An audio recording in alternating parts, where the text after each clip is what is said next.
আসসালামু আলাইকুম দর্শক মণ্ডলী, আশা করি সকলেই ভালো আছেন। হুজুর সাল্লাল্লাহু আলাইহি সাল্লাম বেঁচে থাকাকালীন ঈদের দিনের একটি শিক্ষণীয় ঘটনা। আমাদের প্রাণপ্রিয় রাসূল সাল্লাল্লাহু আলাইহি সাল্লাম ছিলেন একেবারে এতিম ছিলেন বলেই তিনি বুঝতেন এতিম ও অসহায়দের মনের কষ্ট, জীবনের কষ্ট, কাজের কষ্ট। তাদের সকল কষ্ট তিনি অনুভব করতেন একান্ত হৃদয় দিয়ে। ফলে তাদের যেসব কষ্টের তুষার দূর করার জন্য রাসূল সাল্লাল্লাহু আলাইহি সাল্লাম সকল সময় থাকতেন ব্যাকুল। তাদের প্রতি ছিল তার বিশাল হৃদয়, আকাশের মতো তার চেয়ে বিশাল ছিল তার মন ও ভালোবাসার দরিয়া। সেখান থেকে উঠে আসতো দরদের তুফান, মমতার ঢেউ। সেই ঢেউ আছড়ে পড়তো নবীর চারপাশে।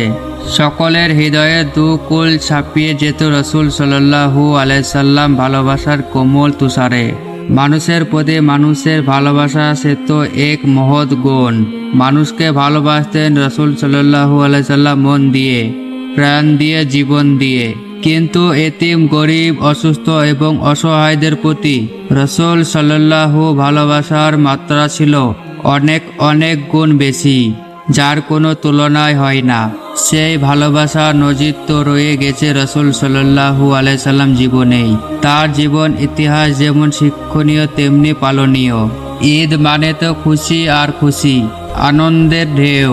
সবার জন্যই চাই ঈদের আনন্দ, সমান খুশি। কিন্তু চাইলেই কি সব হয়? কিছু ব্যতিক্রম তো থেকেই যায়। যেমন রাসূলের সময়ে এক ঈদে নামাজ শেষে ঘরে ফিরছিলেন দয়ার নবীজি সাল্লাল্লাহু আলাইহি সাল্লাম। তিনি দেখলেন মাঠের এক কোণে বসে কাঁদছে এক তুলতুলে কোমল শিশু। এই খুশির দিনেও কান্না। অবাক হলেন রাসূল সাল্লাল্লাহু আলাইহি সাল্লাম। তার হৃদয়ের বেদনার ঢেউ আছড়ে পড়ল। রাসূল সাল্লাল্লাহু আলাইহি সাল্লাম ছেলেটির কাছে গিয়ে কান্নার কারণ জিজ্ঞাসা করলেন। শিশুটি বলল, আমার আব্বা আম্মা নেই, কেউ আমাকে আদর করে না, কেউ আমাকে ভালোবাসে না, আমি কোথায় যাব? এতিম নবী রহমাতুল্লাহি আলামিন ছেলেটির কথা শুনে গুমরে কেঁদে উঠল। নবীজির কোমল হৃদয় জেগে উঠল তার মর্মবেদনা। তিনি পরম আদরে শিশুটিকে বাড়ি নিয়ে গেলেন।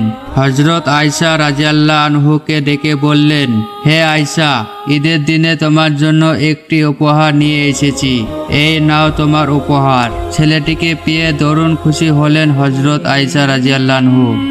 দেরি না করে মুহূর্তে তাকে গোসল করে জামা পরালেন। তারপর তাকে পেট ভরে খেতে দিলেন। রাসূল সাল্লাল্লাহু আলাইহি সাল্লাম ছেলেটিকে বললেন, আজ থেকে আমরাই তোমার পিতামাতা, আমরাই তোমার অভিভাবক। কি খুশি তো? রাসূল সাল্লাল্লাহু আলাইহি সাল্লামের কথা শুনে ছেলেটির চোখে মুখে বয়ে গেল আনন্দের বন্যা। এই ছিল এতিমের প্রতি রাসূল সাল্লাল্লাহু আলাইহি সাল্লামের ভালোবাসা। রাসূল সাল্লাল্লাহু আলাইহি সাল্লাম শুধু এতিমদেরই প্রতি যে এমন সদয় ছিলেন, সহমর্মী ছিলেন তাই নয়, তিনি তার অধীনস্থদের প্রতিও ছিলেন সদা সজাগ ও দরদি। মায়া মমতার চাদরে তাদেরকে আঁকড়ে রাখতেন। তাদের যেন কোনো কষ্ট না হয়, মনে যেন কোনো প্রকার দুঃখ না থাকে, দয়ার নবী সাল্লাল্লাহু আলাইহি সাল্লাম সেদিকে খেয়াল রাখতেন।